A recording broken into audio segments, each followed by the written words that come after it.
कुंभ की सबसे बड़ी खबर आ रही है कि वहां भयानक आग लगी है। कुंभ में आग लगी है। आग कैसे लगी, आग लगाई गई है, ये एक बड़ी खबर है। कहा जा रहा है कि एक प्रशांत है, आचार्य प्रशांत, उनकी कुछ किताबों को लेकर भी आपत्ति थी, तो उनके सारे किताबों को जला दिया गया है। तो क्या उस घटना की वजह से आग लग गई है, अब तक सब पुष्टि नहीं हो पाई है। लेकिन आग की जिस तरह से लपटें उठ रही हैं, भयानक आग लगी है, बड़ी आग लगी हुई है।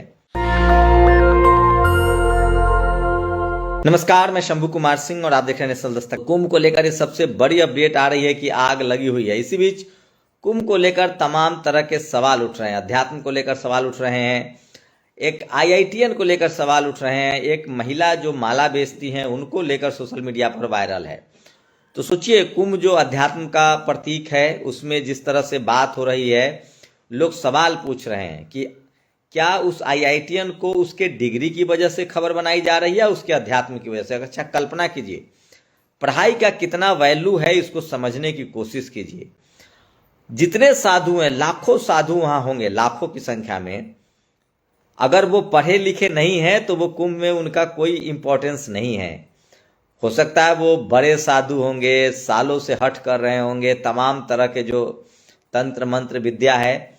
लेकिन अगर आप IIT करके साधु बने हैं तो पूरे कुंभ पर छा जाएंगे। कहा जा रहा है कि संतों में बड़ी नाराजगी है कि ये आदमी पूरा महफिल लूट रहा है और उसको भगाने की बात हो रही है। इससे पहले एक महिला साध्वी को लेकर भी हर्षा नाम की एक महिला थी, उनको लेकर जिस तरह से खबरें आई, तो सोचिए कुंभ का सीधा सीधा सुंदरता से कनेक्शन हो गया। अब अध्यात्म का कनेक्शन नहीं रहा पत्रकारों की नज़र में, कुंभ का सुंदरता से कनेक्शन क्या है। इस बार जो कुंभ की खबरें हैं वो अभी आगजनी की खबर आ रही है, लेकिन इससे पहले कुंभ में शाही स्नान की खबर है, वो चर्चा हो रही थी। पहले एक हर्षा नाम की जो साध्वी थी उनकी चर्चा हो रही थी। बाद में संतों ने उनको भी अपने रथ से उतार दिया। उसके बाद एक माला बेचने वाली महिला है, उनकी सुंदरता, उनकी आंखों की चर्चा हो रही है। मैं फिर कह रहा हूँ वो मेहनत कसे हैं। लेकिन उससे पहले एक तो आचार्य प्रशांत की किताबों को लेकर आपत्ति जताई गई है, ये बड़ी खबर है। आचार्य प्रशांत कुछ लॉजिकल बातें करते हैं, सोशल मीडिया पर काफ़ी पॉपुलर हैं। चलिए, लेकिन सबसे पहले बात IIT वाले बाबा की। ये बाबा जो हैं वो IITian हैं, IIT से इन्होंने ग्रेजुएट किया है और ये अब अध्यात्म की तरफ हैं, साधु बन गए। इनका कहना है कि जीवन जो है वो बेकार के भाग दौड़ पर परिवार में क्या खपाना, खुश रहने के लिए जिंदा रहना आदमी जीता है, तो जो काम में खुशी मिले वही काम करना चाहिए। ये बाबा का लॉजिक है, अच्छा लॉजिक है। लेकिन मीडिया में ये इसलिए आए कि ये IITian है, मतलब इन्होंने IIT से ग्रेजुएट किया। इसका मतलब ये खासकर जो SC ST OBC बहुजन और गरीब लोगों के लिए बहुत ज़रूरी बात है कि आपको साधु भी बनना है तो पढ़ाई लिखाई आपके अंदर होनी चाहिए। लेकिन एक बात तो है कि अध्यात्म के अभी आजकल के जो कई सारे ऐसे बहुत ही बड़े कथावाचक हैं, धीरेन्द्र शास्त्री एक और हैं जो पहले ट्रक खलासी थे, वो पढ़े लिखे बिल्कुल नहीं हैं। लेकिन ये जो IIT वाला बाबा है, इसकी बातों से लगता है कि मतलब ये आदमी समझना चाहता है दुनिया को, तो पढ़ाई लिखाई का इम्पोर्टेंस है।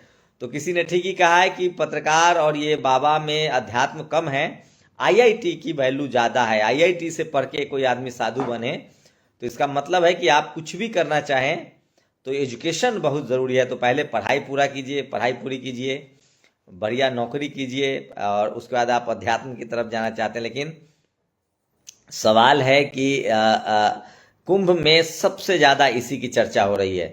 उसके बाद दूसरी ये तस्वीर है, ये जो महिला है ये माला बेचती हैं, मेहनत का समाज से हैं, इनकी भी काफ़ी चर्चा है, ये अच्छी बात है। लेकिन सोचिए कि लोग किस तरह से बातें कर रहे हैं कि मेहनत कश लोग क्या सुंदर नहीं हो सकते, इसमें आश्चर्य की कौन सी बात है। तो खैर, लेकिन सोशल मीडिया की वजह से ये चर्चित हैं। अब सोचिए, सोशल मीडिया न होता तो ये मेहनत कश महिला जो हैं वो खबरों में नहीं आती। वैसे ओवरऑल इस बार अगर कुंभ की बात करें तो कुंभ में खबर इस बार बजट नहीं है, कुंभ में व्यवस्था कैसी है वो भी नहीं है, शाही स्नान की खबरें भी दब रही है। अब व्यक्तिगत प्रोफाइलिंग हो रही है साधुओं की। तो अभी फिलहाल इस बार कुंभ में IIT वाले बाबा छाए हुए हैं और माला बेचने वाली महिला जिसका नाम मोनालिसा कहा गया है। मोनालिसा आपको बता दे कि एक मशहूर पेंटिंग है मोनालिसा, दुनिया की सबसे खूबसूरत पेंटिंग मानी जाती है मोनालिसा। तो नाम इनका मोनालिसा है ओरिजिनल या पत्रकारों ने रखा है, ये एक इसकी पूरी पुष्टि जानकारी नहीं है मेरे पास। इसी बीच सैफ अली खान से जुड़ी एक बड़ी खबर आ रही है कि जो आरोपी है वो पकड़ा गया है। तो सोचिए किस तरह की अभी भी तमाम अटकलबाजियां लगाई जा रही है। 2-3 लोगों को डिटेन किया गया था, छत्तीसगढ़ में भी डिटेन किया गया था, मुंबई में भी डिटेन किया गया था, और कहा जा रहा है कि ये शख्स है। लेकिन सोचिए उसको उसके धर्म की खोज हो रही है।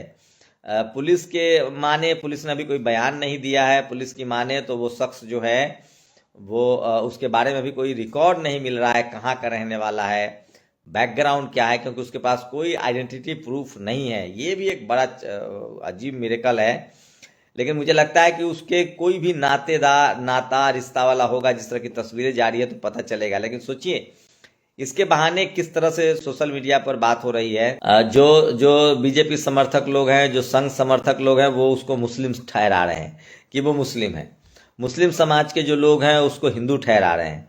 और लेकिन एक बात तो है कि जिस तरह से प्रधानमंत्री से मुलाकात हुई सैफ अली खान की, उसके बाद कुमार विश्वास का उनके बेटे के नाम को संकेत करके जिस तरह का बयान आया, सोनाक्षी सिन्हा को लेकर जिस तरह का बयान आया, सिर्फ इसलिए कि सोनाक्षी सिन्हा के पति मुस्लिम समाज से आते हैं।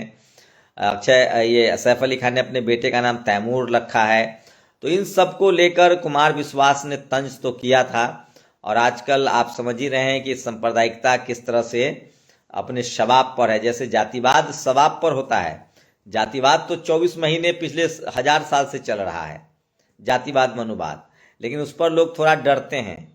लेकिन अब चूंकि सैया भय कोतवाल, तो अब लेकिन सांप्रदायिकता को लेकर अब कोई डर नहीं है, और लोग दिन रात सांप्रदायिकता को लेकर लिख रहे हैं। उनको पता है कि अभी जो सरकार चल रही है उसमें सांप्रदायिकता पर आप जितना लिखेंगे, जितने सांप्रदायिक भाषा होगी आपकी, तो उसमें आपको रिवॉर्ड ज़्यादा मिलेगा। तो अभी आज के समय में पूरी तरह से मुस्लिम समाज को अनटचेबल जैसा व्यवहार किया जा रहा है, उनको भी अछूत बना दिया गया है। और SC ST OBC किसान कम्युनिटी के लोग तो तमाम तरह के भेदभाव झेलते ही रहे हैं। तो ये बड़ा चला, लेकिन मैं फिर कह रहा हूँ सावधानी बरतिए किसी भी नतीजे पर जाने से पहले। तो इस देश में सबसे ज़्यादा जो हिंसा होती है वो कास्ट को लेकर होती है। शेड्यूल कास्ट, शेड्यूल ट्राइब, पिछड़े समाज के लोग सबसे ज़्यादा पीड़ित हैं। और उसके बाद अब दूसरे नंबर पर सांप्रदायिकता भी आ गई है। पिछले 5-10 सालों में डर का माहौल बनाया जा रहा है। तो ये जो है ये बड़ी खबर है। तो कुंभ को लेकर भी इसी तरह से बात हुई। कुंभ में पहले कहा गया कि मुस्लिम नहीं जाएंगे, अब लोग सवाल पूछ रहे हैं कि जब मुसलमान भारत में पैसा मुस्लिम देशों में जब भारत के हिंदू समाज काम कर सकता है, वहाँ काम कर सकते हैं, तो फिर वहाँ पैसा, कुंभ में मुस्लिम समाज के लोग क्यों काम नहीं कर सकते हैं? इस तरह की भी बातें हो रही है। लेकिन सवाल है कि पहले कुंभ में इस तरह के सांप्रदायिक बातें नहीं होती थी, हिंदू मुस्लिम की चर्चा कुंभ को लेकर तो कम से कम नहीं होती थी। लेकिन अब नया दौर है, नई बातें हैं। और नमक पर जले छिड़कने का काम, ये सारा मुद्दा जो है वो धीरेन्द्र शास्त्री ने उठाया था। उसके बाद कुछ और एक जो कथावाचक है, मैं उनका नाम भूल रहा हूँ, तो उन्होंने भी उठाया था। उसके बाद मोहम्मद कैफ जो टीम इंडिया के लिए खेले हैं, सोचिए मोहम्मद कैफ और युवराज सिंह की वो पारी नॉर्थ वेस्ट कप में, जिसमें गांगुली ने इस तरह से टी-शर्ट लहराई थी, याद है, इंग्लैंड में। उस मैच में कैफ ने मैच जिताने वाले थे। तो जिस तरह से मोहम्मद कैफ ने जाके डुबकी लगाई संगम में, नाव से कूदे, उन्होंने कहा कि हमने यही तैराकी सीखी है। तो सोचिए कोई दूसरा होता तो बड़ी मुश्किल हो जाती, लेकिन मोहम्मद कैफ जो हैं वो बड़े प्लेयर रहे हैं। तो सब ठीक है, भाईचारा तो रहनी चाहिए। तो लेकिन वहाँ मुस्लिम समाज के लोग दुकान नहीं लगा सकते, ये सब तमाम चीज़ें।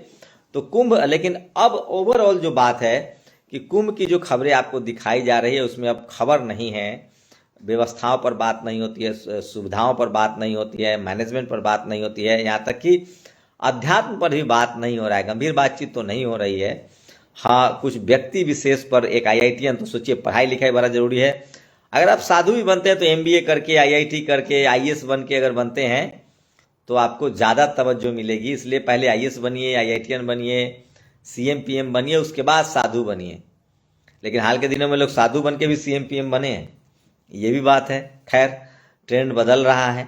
और कुंभ को लेकर लेकिन सोचिए कि मीडिया जिस तरह से कुंभ को कवरेज कर रही है, इस देश में स्कूल, अस्पताल, पढ़ाई लिखाई, दवाई की बात नहीं हो रही। लेकिन आपका leader of opposition Rahul Gandhi जो हैं वो एम्स गए थे और दौरा किया था, देखा था किस तरह से लोग लाचार और बेबस हैं। काश मीडिया इन मुद्दों को उठाता, टीवी अखबार वाले, तो हालात जरूर बदलते। लेकिन मैं फिर कह रहा हूँ, इस देश के 90% जो SC ST OBC अल्पसंख्यक किसान हैं उनकी बात करने वाला कोई नहीं है। और स्कूल, अस्पताल, पढ़ाई लिखाई, दवाई, गरीबी की मार उन्हीं पर पड़ रही है। शुक्रिया। नेशनल दस्तक की आपसे गुजारिश है कि अगर इसको बचाना चाहते हैं तो नेशनल दस्तक को सब्सक्राइब करने के लिए रेड कलर के सब्सक्राइब बटन को दबाएं, फिर बेल आइकन की घंटी दबाएं। नेशनल दस्तक को बचाने के लिए बहुत जरूरी है कि हर खबर को शेयर करें, लाइक करें, कमेंट जरूर करें।